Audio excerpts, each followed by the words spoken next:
Yes, welcome to the 13th day session on B-cell epitope vaccine design in internship and certificate course on computer-aided drug and vaccine design.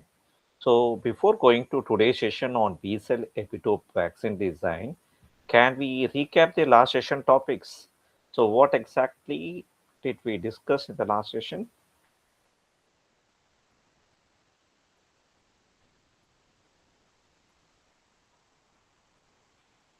Yeah, kindly interact. We have only two sessions left out for this certificate course.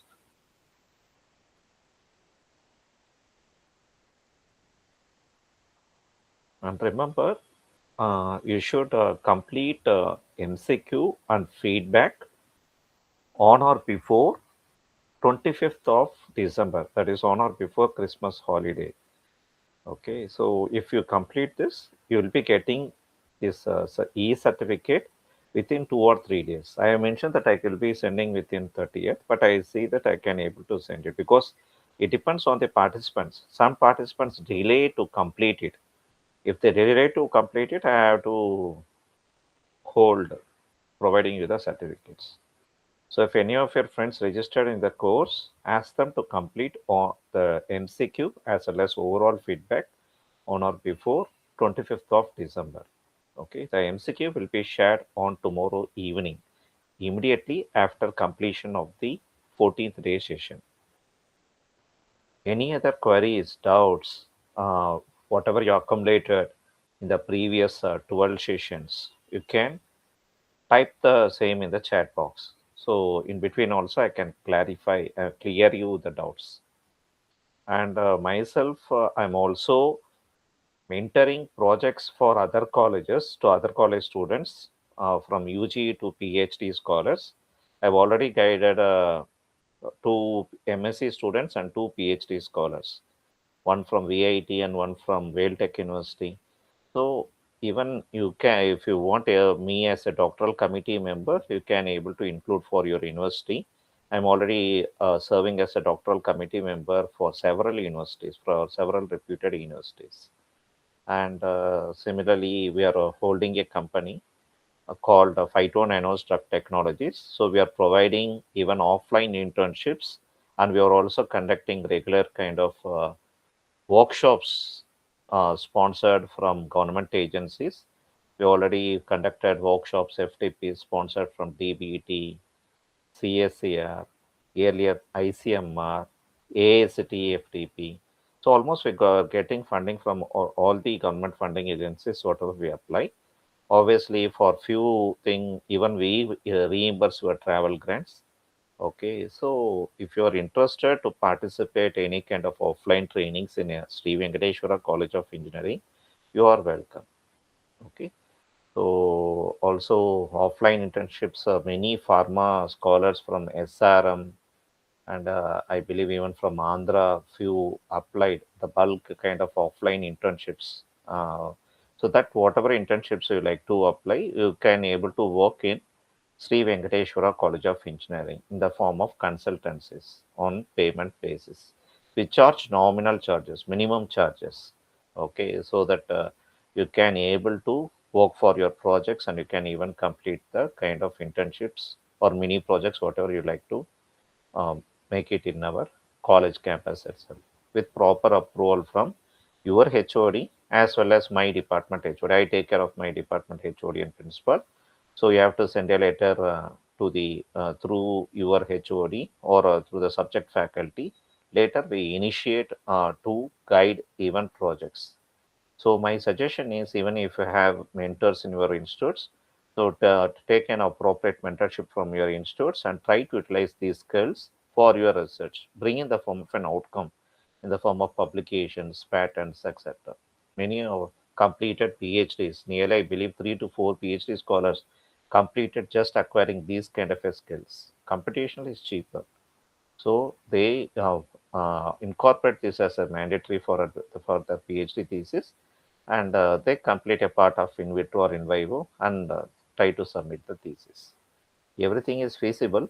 The only thing is that you have to practice it regularly to register permanently in your mind so that you can utilize and you can produce in the form of outcome. So this is my suggestion. Dissertation work, everything is possible from UG to PhD. Many students have registered from various colleges. If they want to do some 1 or 2 months offline internship, we are providing here in SVC. Remaining 1 or 2 months, they are doing in online itself. The computational thing, if I guide, even that you can able to work in your home. Okay, just think we can have online meetings and I can guide you appropriately. And if there are bulk kind of students, it will be helpful for me. I mean, even to guide accordingly, because but each and every student are also applying a single project title. So it depends on your university. Some students, 2 or 3 students, are merging in the form of a group, applying it as a team. Some students even want to do a single project title, but we go with same kind of a methodology, but different kind of project titles. Okay, so it will be easier for you. No need to procure, purchase any high configuration laptops. If you have, no problem, but we can able to work with your desktop computers or laptops, whatever you have in your home. Okay, you can able to complete this dissertation works, but you have to write, and even how to write the journal papers, everything. We provide you some kind of a sample papers. We give support guidance. We try to publish even the publications with high impact factor free of charge. I know I am a editor or co-editor for few journals, so for these journals we can publish free of charges. Everything is feasible. Okay, so only thing is that your dedication and attitude matters the most. Okay, how you take it further, whatever skills you have trained. Okay, just a motivation. Also go to my kind of a LinkedIn profile. Okay, and you just go through what projects I worked and what projects I guided in my college, to my college students as well as to the other college students. Yeah, I think something I have incorporated. Definitely get an idea on that what exactly I'm working. We are myself. I'm guiding in silico, in vitro, and in vivo. In vitro studies, that is working the effect of phytochemical drugs on cell lines, and how to work the effect of drugs on the small animals like mice, rats, etc. Okay, so even a few students from my institution as well as other colleges also worked on machine learning. Okay, so nearly 4 students have completed their dissertation in machine learning. So especially using Python programming, and some use PHP. So whatever languages, I know 90 different programming languages. Okay, so I had this experience 20 years before. So, but also I'm teaching few languages recently, so I can guide you appropriately. Okay, so if you want to complete even computational part as a dissertation, that is also feasible. Okay, now let me discuss on the last session topics.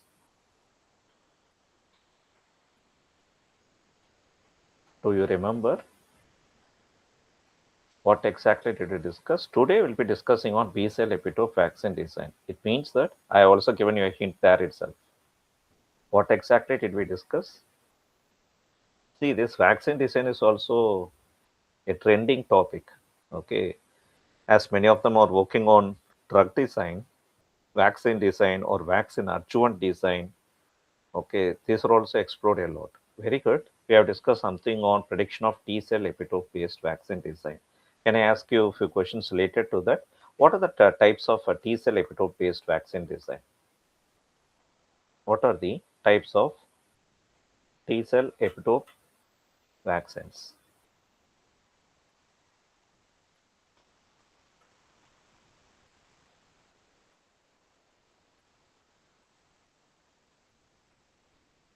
Even in a recent internship and certificate course, I'll be conducting one more internship and certificate course on artificial intelligence and machine learning approaches of drug and vaccine design. This kind of a course I'll be conducting on 29th of December. This also for 15 days. Okay, so there I'll be teaching you Python programming and the applications of AI and ML in addition to whatever you acquired in this course. If any of your friends want to acquire AI and ML other than whatever you learned, you can forward it to them. I can share you the brochure. Okay. Yeah, now you can tell me related to that. See, only T cell, I just asked you the types of T cell epitope based vaccine design. So come with your answers. If you can discuss, then we can go proceed to the next.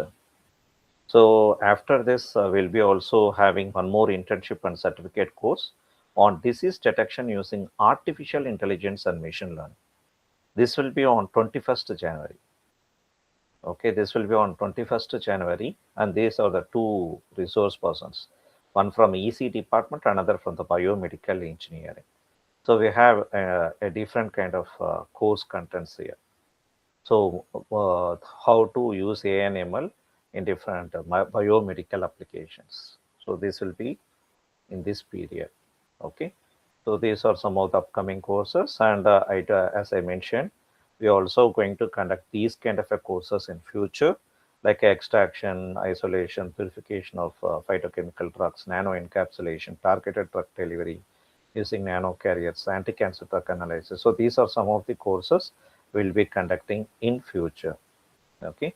So keep in touch with us. This is something about the company information. I also circulate this kind of a brochure. Okay, these are the products we are selling. Okay, these products, whatever we are selling, is just 20% of the actual price of the products, whatever available in the market. So we assure that about the standards of the products, whatever we provide, and these standards, even this will be authenticated from IIT Madras if you want. Okay, so everything will be getting accordingly. So these are some of the uh, products from our startup. Sir, if you are interested, it will be a full. Yes, definitely, I make it. Okay, but even so, after this session, I will be sharing. Can we come across with? See, only one participant is interacting. How about the others? What are the types of T cell epitope vaccine design? No, you forgot everything. You want to me to remind everything. The study that T cell epitope we have TH, that is helper T epitope and cytotoxic T cell epitope. These are the two type of epitopes we discussed. And in one kind of a T cell, we have come across with 9 amino acid. Okay, in another kind of 9 amino acid peptide, you remember, in another kind of a cell, we 15 amino acid peptide. Okay, so that based on whether you are binding with the MHC1 molecule or MHC2 molecule. Okay, so these are the types of peptides, size of peptides for the types of epitopes we have discussed. So MHC1 antigen processing is different, MHC2 antigen processing is different. So based on this, we have fixed these properties and design. And what are the different T cell epitope tools we have discussed? The next question is T cell epitope based vaccine tools. So I have showed you so many kind of tools, isn't it? On yesterday, I've showed you what are the tools I have showed you on T cell. Very good, ProPred. And another is the IEDB. In IEDB, we have MHC1, MHC2 like this. Similarly, in the ProPred also, we have the MHC1 and MHC2. Now, let me take you further to this B cell epitope based vaccine design. In B cell epitope based vaccine, okay, we discuss on B cell epitope biology, prediction tools on IEDB, linear sequence based epitope prediction methods, discontinuous. These are the two types of B cell epitopes. If TH and TC are the two types of T cell epitopes, these are the B cell epitope types. And we also discuss something on computational antibody design. Immunoinformatics include reverse vaccinology and also other methods of computational vaccine design. So computational antibody design is one of the category. Now let me take you to the next slide that is based on Raghava web server. Okay, the Raghava scientists have developed so many kind of B cell databases like IEDB. Even this Indian scientist has got a huge number of tools. So BCPRED, BCPRED, ABCPRED. You can also see the description of each and every tools. Okay, each and every tool can also vary with respect to the machine learning technique what he has used, and also based on what features they have used for calculating the values for B cell epitope based vaccine design.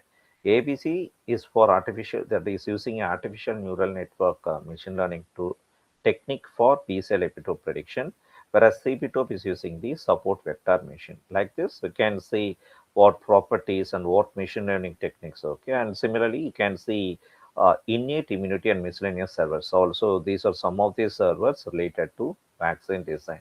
For designing vaccine adjuvants, we have a separate kind of a tool, okay, called designing vaccine adjuvants based on immunomodulatory DNA. Okay, so plenty of scientists have brought this, but here's got everything in a single uh, web server. Okay, so all the tools are available in the URL mentioned below. IEDB today will be practicing on P cell epitope based vaccine. So what is B cell epitope? So before going to the B cell epitope, I can also provide you the significance that in the yesterday session, I majorly focused on one particular kind of virus called Nipah virus. In the Nipah virus, we focused on one kind of a structural protein called W. So we have taken this sequence from UniProt and then we start exploring on the search of epitopes in MHC1 and MHC tool of IEDB. Okay, so whatever we searched, okay, using this UniProt FASTA format sequence, similarly, even in B cell, we can able to predict. Okay, the same kind of a protein sequence we can take and predict. And if you remember, I also mentioned that if for the Nipah virus, the best treatment is to treat with the B cell epitopes when compared to T cell epitopes. The reason behind is this B cell epitopes is something related to the epitope paratope prediction. Okay, so this is having a good kind of an affinity. If you see this kind of an immunity, this immune that epitope regions are present in the antigen of the virus. For example, Nipah virus, this is the epitope region. If this is the epitope region, so whatever region present in the antibody, this is what we call it as a paratope. So the binding region of the antibody is paratope, and the binding region of the antigen is what we call it as an epitope. The antigen, I mean the virus antigen. In if it is Nipah virus, we also have bacteria, etc. Isn't it as a pathogen? So if bacteria pathogen, then obviously you take the bacterial antigen. And if you see these two B cell epitopes, the epitopes can be classified as linear epitope. The other name for linear epitope is continuous residues linear epitope. See, the amino acids are present continuous. You don't find any gaps. But whereas if you see these discontinuous epitopes, so you have an uneven kind of gaps. So this gap is medium and this gap is very large and this gap is very small. So you find uneven kind of a gaps. Why we have this continuous residues and discontinuous residues? And based on discontinuous residues, we call this as a conformational epitope. So these are the two types of B cell epitopes.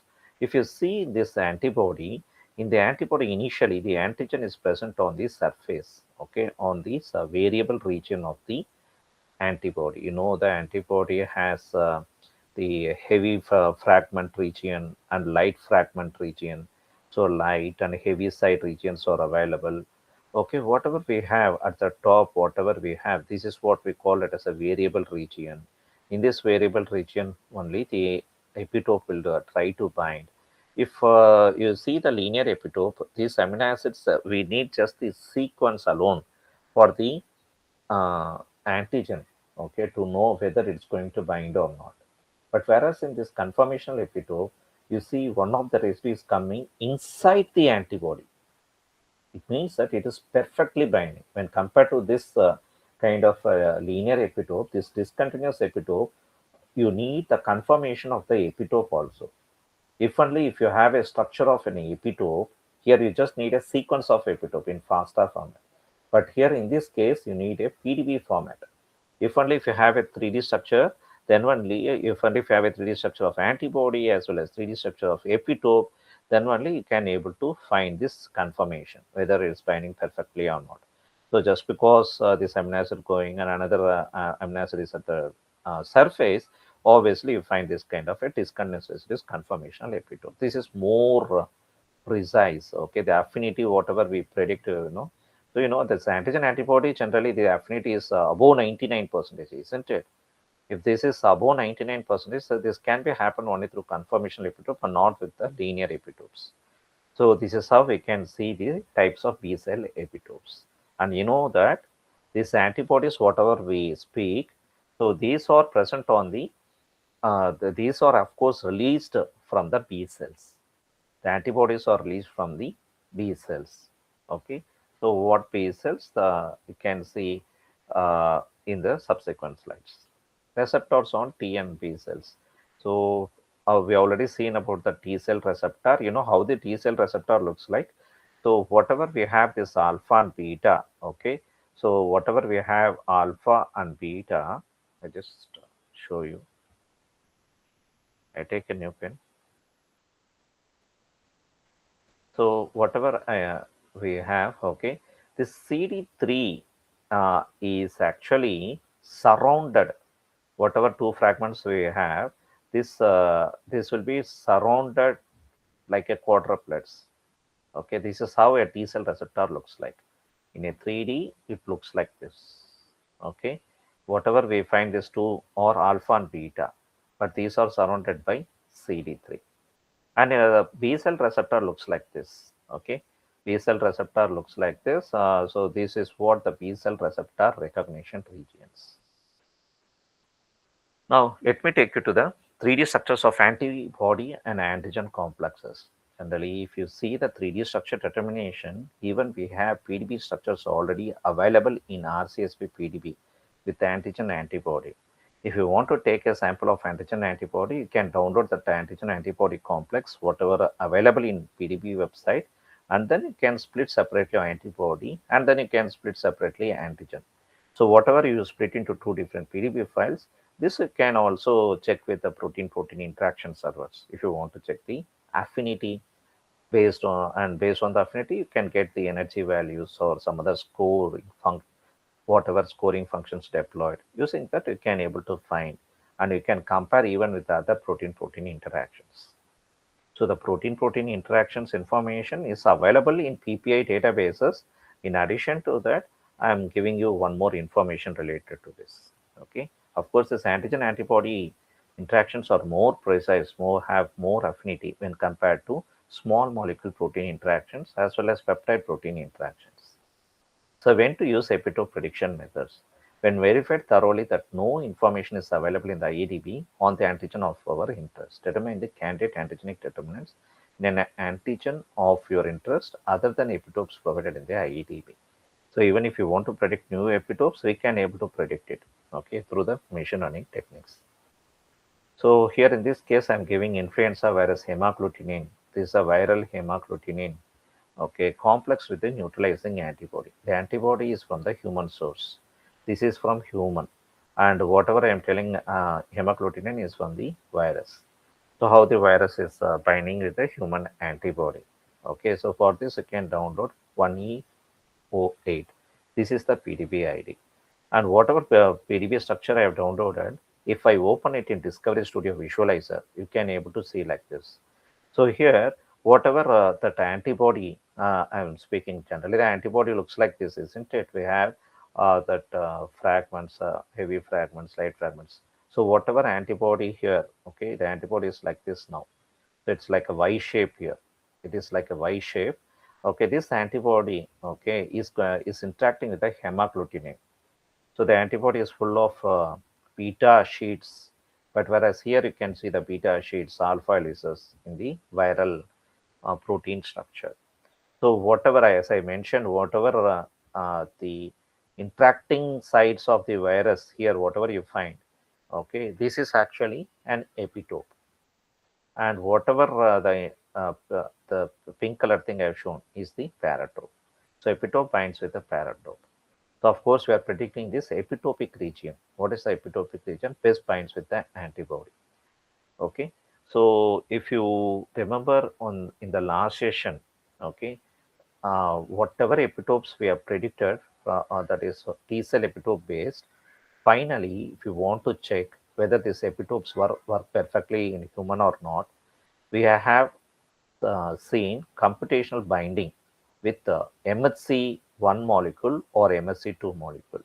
You remember, whatever final T cell epitopes we have predicted to check whether these epitopes are going to treat specifically that Indian population or Indian community people. So what we have done, so initially we have to take the protein sequence of MHC1 allele or MHC2 allele from the NCBA. Whatever allele sequence we have taken from the NCBA, we have to model it using Swiss modeler.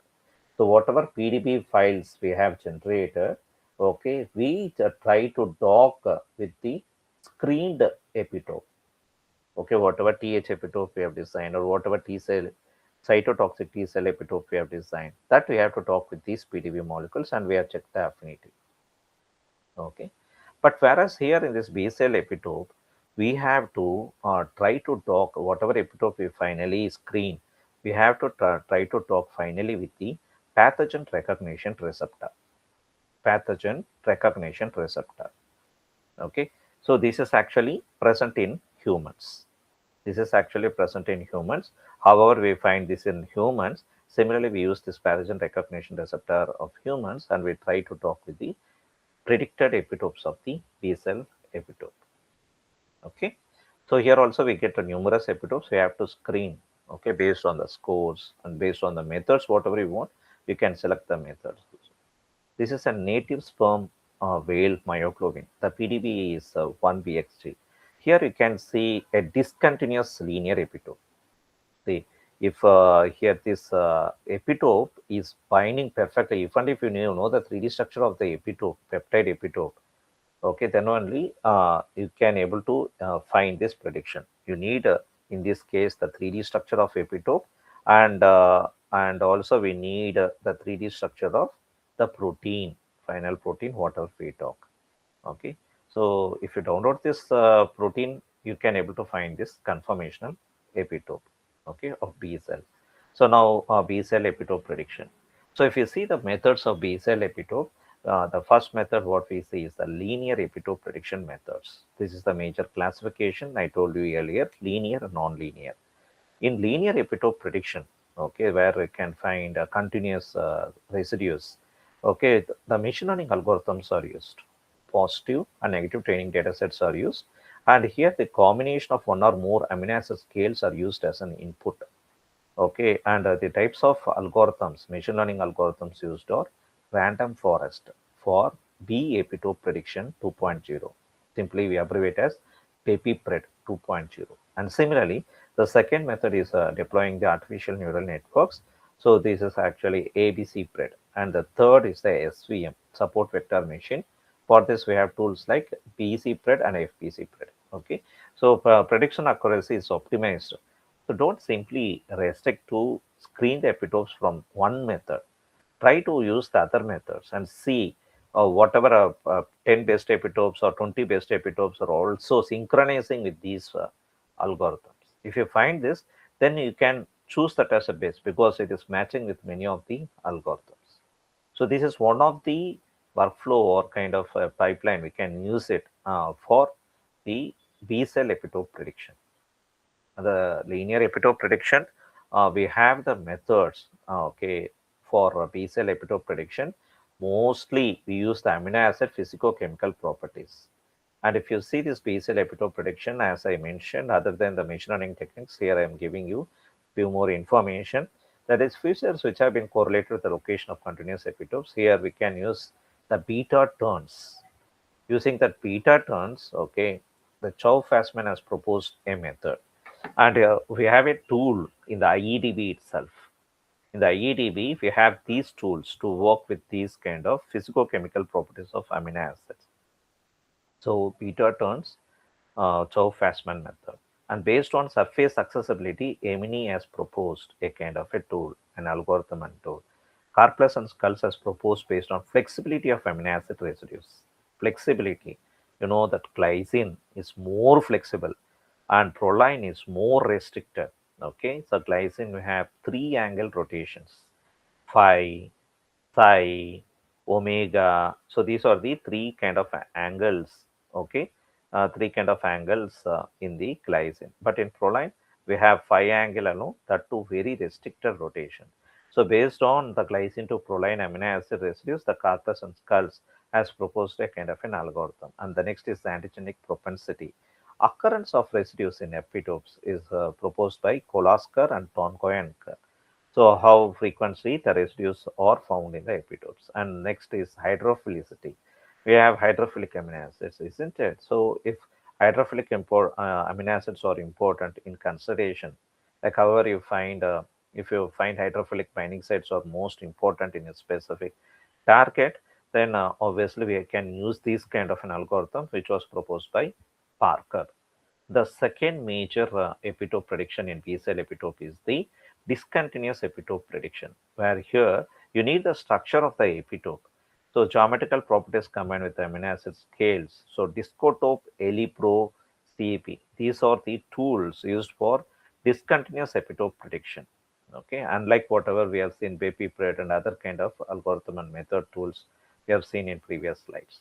So if these are the tools for structure-based epitope prediction, we also have another thing related to geometrical properties and amino acids, which uses the machine learning approaches EPSVR. And we also use protein-protein docking algorithms for discontinuous epitopes, isn't it? So in protein-protein docking, we should need a 3D structure of an antigenic protein and also 3D structure of antibody in most of the cases. Similarly, whatever algorithm we use in protein-protein, we can also use a 3D structure of a peptide and 3D structure of protein for docking. So you can use the same protein-protein docking server for checking the discontinuous epitope prediction. Now, whatever linear epitope prediction methods we have discussed, I am showing you, with few more details. Whatever we discussed, Chow and Fastman method, this is based on beta turns, as I mentioned. So, actually alanine, glutamate, leucine, and methionine were identified as helix formers. What helix? Alpha helix formers. While proline and glycine are helix breakers. So if these amino acids are helix formers, these amino acids are helix breakers. So we can able to see the amino acids or whatever you see in the scale. These are amino acid propensity scale. This amino acid propensity scale is based on the beta propensity. It means that where is the glycine here? See, this glycine is having a high score, 1.56. This is actually 1.56 in glycine. And even in proline, you can see high score. Okay, so these are actually helix breakers, have high score. But whereas helix formers have lowest score. What is the lowest score? We find alanine. So did you notify? The alanine has the lowest score. So and also this isoleucine. Okay, so these can form alpha helix. But if you speak with respect to beta turns, whatever high score values you have, okay, that can form the beta turns. Okay, so this is a beta propensity scale. Okay, so the higher the values form the beta sheets. So, even the epitope structures, whatever we have, epitopes, whatever we have, that can also can have this kind of turns. And even the binding protein also have, we should also know about the beta turns in the binding target. So for the binding target, I'm showing you this. So next thing, whatever I've showed you is the Emini surface accessibility scale. So in Emini surface accessibility, how much surface is accessible?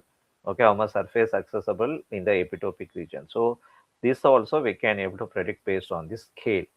So we have a surface accessibility scale. The higher the value is, the higher the surface accessibility. So this is how we can able to see. The highest surface accessibility according to this is lysine 0.97, isn't it? This is the highest one, and even arginine. So similarly, we can see based on the highest values. The lowest values what we can find is the cysteine. The cysteine is having the lowest surface accessibility. Like this, you can see what are the amino acids of lowest. And Karplus and Skulls flexibility scale. Some amino acids are flexible, especially you start with the glycine. Okay, glycine, what is that? Alanine, valine. So these are actually are flexible. Okay, so we also have a flexibility scale, like however we have seen amino acid scales for the previous things. Okay, so based on this propensity, one can able to check how flexible your target protein is, and they can also find appropriate kind of conformations with your epitope based on the flexibility scale. And the Kolaskar and Tongoyankar has proposed based on antigenicity. The antigenicity is, of course, it is a kind of a correlation is taken from the physicochemical properties of amino acid. Even in the previous sessions, I mentioned you, the toxicity is predicted only from the physicochemical properties, isn't it? Similarly, here also for the peptide, the physicochemical properties of amino acid residues can determine the antigenicity. Okay, so and the Kolasker and Tongenker has proposed based on that. And if you go with respect to the B cell epitope prediction softwares, we have plenty of tools. We have plenty of tools. Whatever I showed earlier is from the Raghava web server, but these tools are present in different URLs. Okay, if you want to check with the B-cell epitope and you're extensively working on vaccine design and development, especially with respect to multi-tope vaccine design, you remember yesterday I spoke on a particular vaccine called COVAX. What is COVAX? COVAX is the multi-toe based vaccine. This is used for treating the COVID-19 infection, isn't it? That's why we have mentioned. And I told you this multi-toe based vaccine is more precise. Okay, is more precise, and it can able to have more than 99% efficacy. That also I mentioned, and this is precise when compared to antibody. The antibody design development is very expensive, but when compared to that, even the multi-tope works perfectly in in protecting with immunity. What is the purpose of vaccine? Okay, so to protect with immunity. Okay, to have uh, to to escape from evading pathogens, okay, invading pathogens, we are using these vaccines, isn't it? And these are the tools, methods, and servers we used. And now let me go to the B cell epitope prediction methods. In B cell epitope prediction methods of IEDB, these are the URLs present. Okay, so this is prediction of linear epitopes, and discotope is prediction of discontinuous epitopes, and ELIPRO, epitope prediction based on structural protrusion. And if you want to dock, model and dock antibody and protein structure, that is protein-protein docking server, this also is available in IEDB B cell epitope prediction. Other than this, we also have structured tools like lymphocyte receptor automated modeling, LYRA, structural complexes of epitope receptor, SC-EPT. So we have plenty of tools to work for based on different kind of methodologies. Linear B cell epitope prediction. If you go to the linear epitope B cell epitope prediction, especially the first hyperlink, whatever I showed you, you will be getting this kind of a window. In this, you have to pay simply a kind of a pathogenic protein. In our case, we can type the Nipah virus W protein. Whatever protein sequence we feed, or either you can type the Swiss prot ID, that uniprot ID. Okay, so type this or that. Okay, any one input is sufficient, and then you choose any of these methods. How many methods are available? I believe nearly 7 methods are available. 1, 2, 3, 4, 5, 6, and 7. So use any of these methods. You check even all the 7 methods and check which epitopes are coinciding. So I believe hardly whatever epitope you design can correlate, can have a coincidence with only 3 to 4 methods. If you see the top 20 epitopes, okay, from all, and if you compare all these servers, I believe you can get at least, I mean, one epitope matching with 3 methods, not more than 3 methods. So whatever you get based on a kind of an workflow, you can take it for prediction and followed by development. Even epitopes are also developed by Chinese people. Okay, they can provide us. The Indians, I don't find the Indians can give the peptides of cheaper prices of whatever you design. And B cell epitope prediction of W protein. So similarly, even we can use that Discoto for the antibody epitope prediction servers. Okay, for this, actually, this is something still with respect to linear. For the linear, I told you either you can give the uniprot or you can give the amino acid sequence. So after this, how we can predict the epitope is the PepiPred linear epitope prediction tools, where I fix the initially threshold as zero point 0.5. So just because I fix the threshold as zero point 0.5, this is the line of threshold. Above the threshold, you can find the epitopes, whatever you find, the peak things. These are epitopes actually. Whatever epitopes you find, okay, in the yellow color are more significant.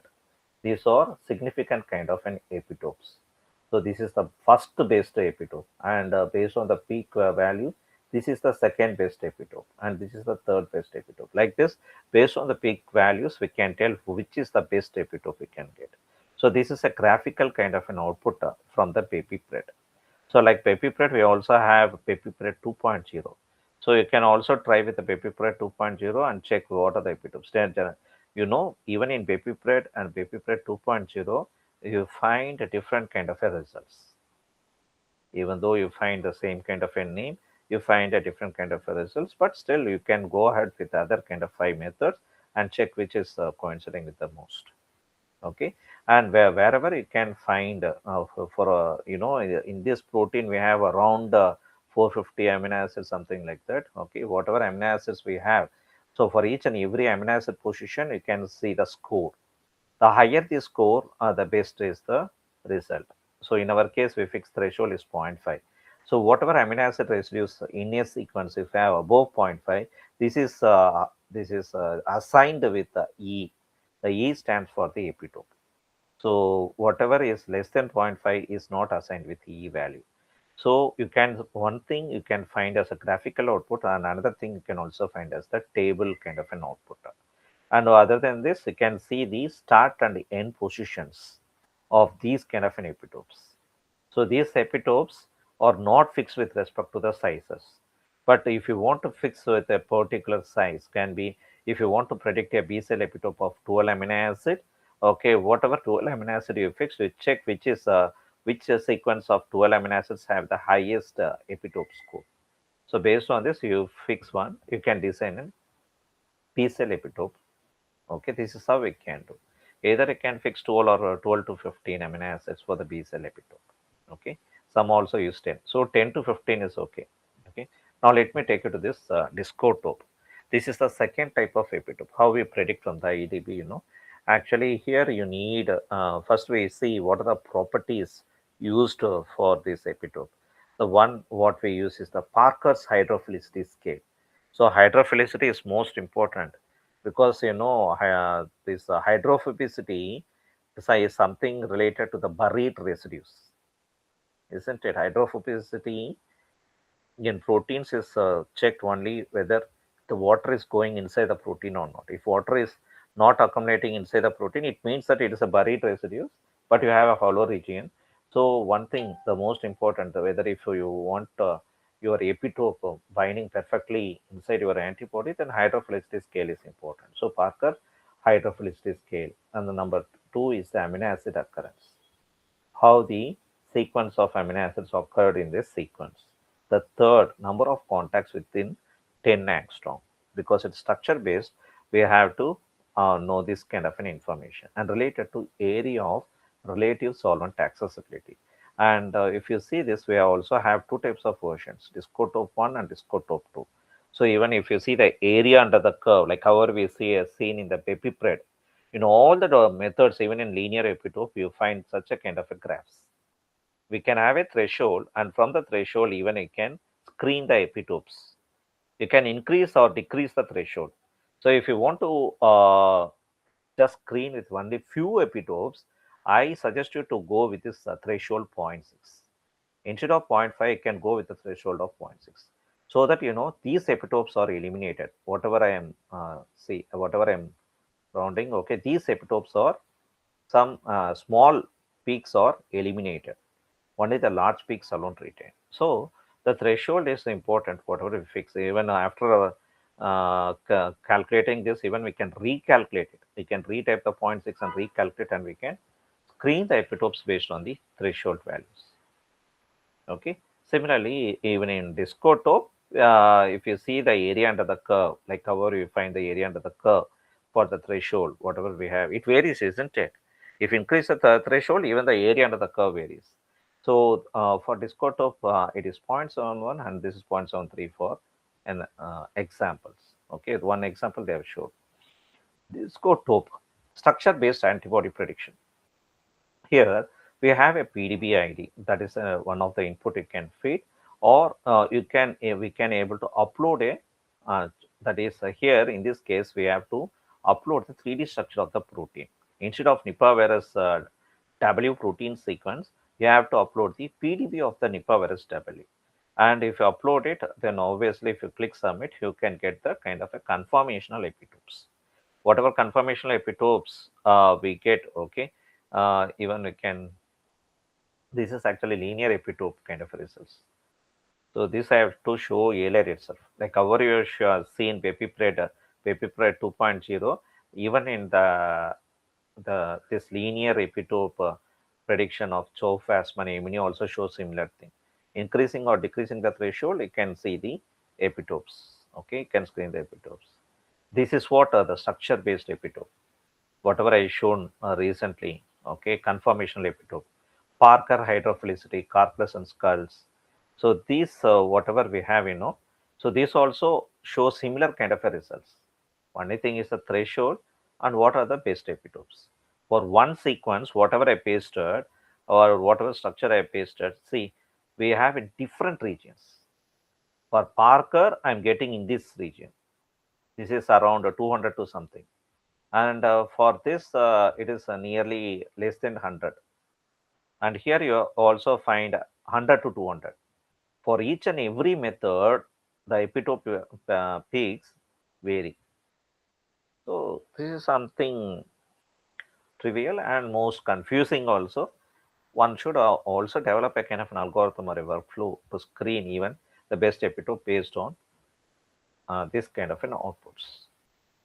And ultimately, whatever epitope you screened from these multiple methods, so if you want to check the affinity with respect to the human antibodies, then obviously we have to take pathogen recognition receptor.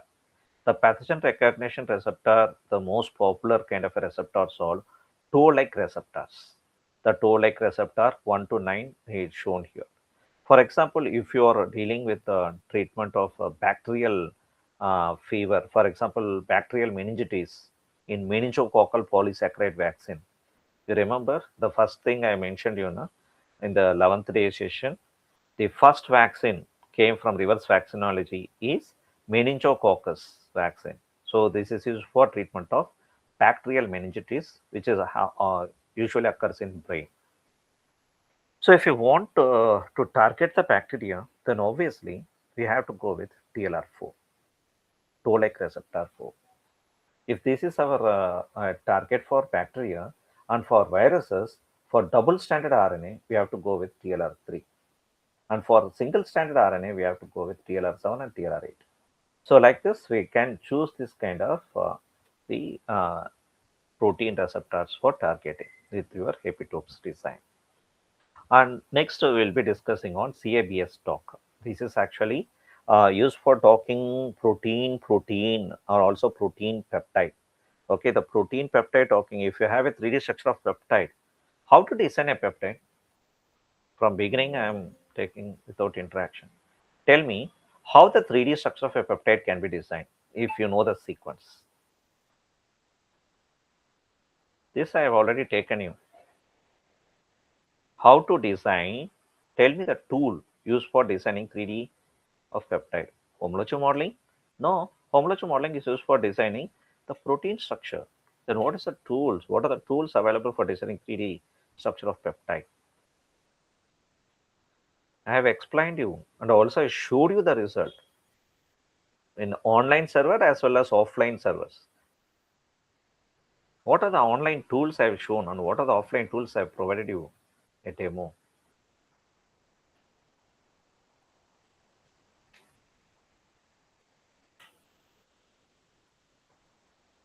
I believe I showed you a Vega tool for offline.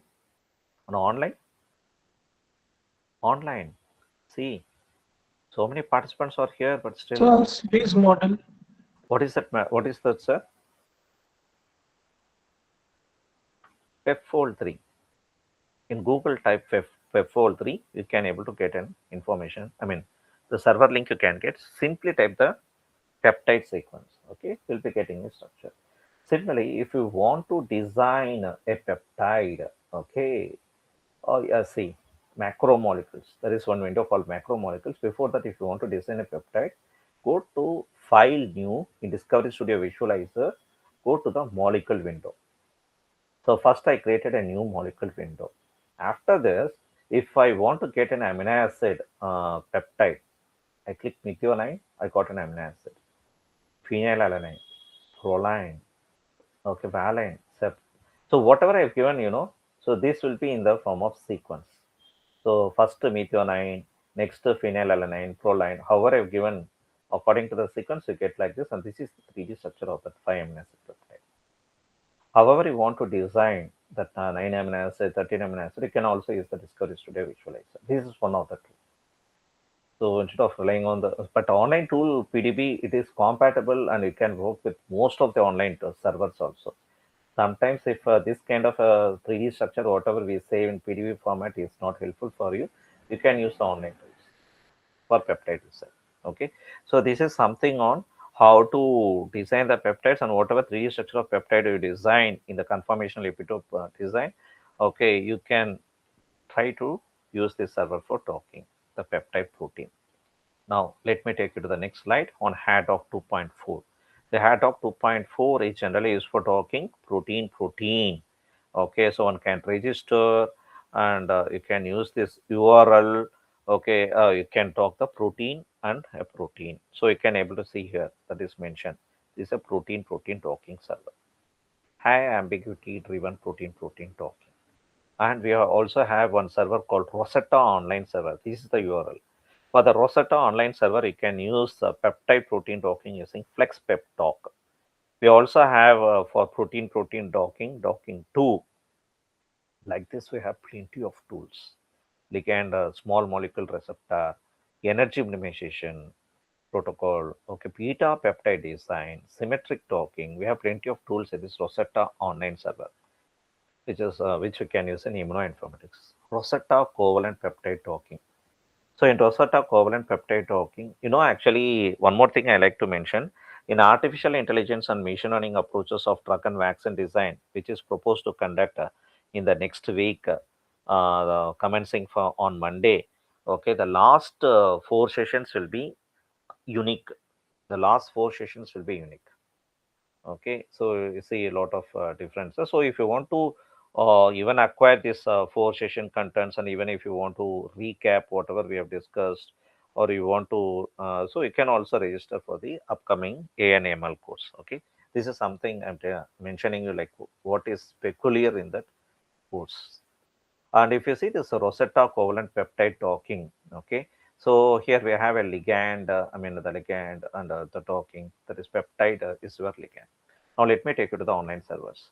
So I will complete the presentation. Now let me discuss one by one. So first one, the Nipah virus W protein sequence we have to take. And see, this is the basal epitope prediction server. If I click this, we get this kind of page. And instead of a B cell epitope prediction, if I click the discotope, you get this kind of a thing. Okay, now let me take one by one. So first I click this B cell epitope prediction of linear epitopes. If I click this, it will take to the first thing. Also, I take you to the discotope. I'm open 2 different windows. One for the linear epitope, the other for the discotope. Now it's going to open. Meanwhile, we should have a sequence from UniProt. I'm going to take from the UniProt. If the ID is known, okay, then it's easier for you to take the sequence. So I am just going to take that kind of thing, okay, from the previous session. The UniProt ID for the Nipah virus W is, according to this data, I have mentioned like P0C1C7. P0C1C7. This we have to feed here. P0C1C7. Okay, like this, you can try with even SARS-CoV-2, but SARS-CoV-2 spike glycoprotein is very large in size. It takes some time to get the results. So to get results instantly, I'm using a smaller protein sequence. I'm taking this entire FASTA format of this for linear epitope T cell prediction. Only the thing is they're asking a protein sequence in plain format. I don't think they're asking for a. This is in Swiss Uniprot ID. So you can either paste like this, or you can paste that Uniprot ID here. However you want, you can paste it. Okay. So either type this or that. But if you are taking from the NCBA, remember you have to paste only the amino acid sequence. Don't paste the identifiers if you're taken from the NCBA protein, that is GenPep. If you take from GenPep, don't use this identifiers. Okay, now initially I'm going to try with choose a method called PPPred 2.0, a default method. Click submit. So antibody prediction is going to is done now. Now, if you go with this four-letter PDB ID, they're asking to upload any kind of a PDB ID. Okay, so I gave you a sample PDB ID. One is at 40. Okay, if you want to know about one is at 40, I can take you and show you. So I take you to this. So one is at 40 is what? Even we can try with an Ipavirus W protein sequence. If we have a structure, at the time I believe I modeled a protein sequence. Okay, one is at V0 stands for angiogenesis and HAT1 receptor. Okay, one is at V0 is this SARS1, SARS1 virus. Okay, this is something related to SARS1. What happens? Sequence containing invalid character. See, whatever even amino acid sequence we have pasted on FASTA format, it's not accepting. It is asking to paste only Swiss prot ID or paste only the amino acid sequence. So I'm resubmitting once more. Even this format is not taken in consideration. Only it's asking for amino acid sequence alone. And for the discotope, where it requires a structure-based kind of a protein, I am uploading the 3D structure of a protein instead of protein sequence. Now, if you want to give any specific chain, okay, whether we have any specific chain, so we have to check. Okay, we have to download the file for checking it. Okay, so I'm going to download somewhere here, desktop, bioinformatics demo, TADVD, one is at V0, and whatever I have downloaded, I'm going to open in Discovery Studio Visualizer, right click with open and open in Discovery Studio, go with the view hierarchy. You can see A chain and B chain, two chains we have. So it is a must to provide the chain. If you don't provide the chain, it won't work. So if you have two chains, give a chain A. Even if I have a single chain, better I suggest you to provide the chain. Click submit. So I fed a kind of a PDB ID, or if you whatever structure we have downloaded from PDB, you upload that PDB file and give that chain. So chain name is also important, okay, for predicting the epitopes. So this is a linear epitope prediction, and this is a structure-based epitope prediction. We got the result for structure-based. Discotope 1.1. Okay, so if you want to see the output in table view, click this table view. So in the table view, we can see the discotope scores, propensity scores. Okay, either we can able to predict the score, predict the peptides, the best peptides based on propensity, or either based on the discotope. The higher the propensity is, the higher the. I mean, this is the best epitopes. So one also has to check whether is it in sequence or not. Okay, instead of checking the propensity, I think you can see the continuous residues. See, we have only three residues. So we have to check even other things also, whatever is continuous in residues. Okay, so chart view. Now I take you to the chart view, and we can see that chart view, 3D view. We have types of output analysis. So linear epitope still running. The discotope we are trying to get an information. So this is how the chart looks like. So this is the best thing. See, this is the best pick. The best pick is lying in between 220 to something. We have a continuous residues 222 to 230 something. So this is the best epitope we have predicted. So next to that is this and this. Like this, based on the peak size, okay, one can able to predict the peptides. The green is the best one. Okay, and these are not preferred. So even we can change the propensity threshold. Okay, the threshold we can change and even you can find the best ones. Positive prediction and negative prediction. Okay, so this is something about Discord of how to predict the B cell epitope using this. Okay, and related to till got hand. I'm executing once more the linear peptide. Either try with peptide 2.0 or peptide, you'll be getting a result. And whatever peptide we will be getting in this 3D structure, okay, whatever we get, okay, if this is a 5 amino acid peptide, I mentioned you, after this you save it up, okay, we can save it like in the form of a PDB file, okay. So this is actually a 5 amino acid peptide. So I'm going to save like 5 amino acid peptide dot PDB. So whatever dot PDB in double quotes. So this is how we can save the 3D structure of a peptide.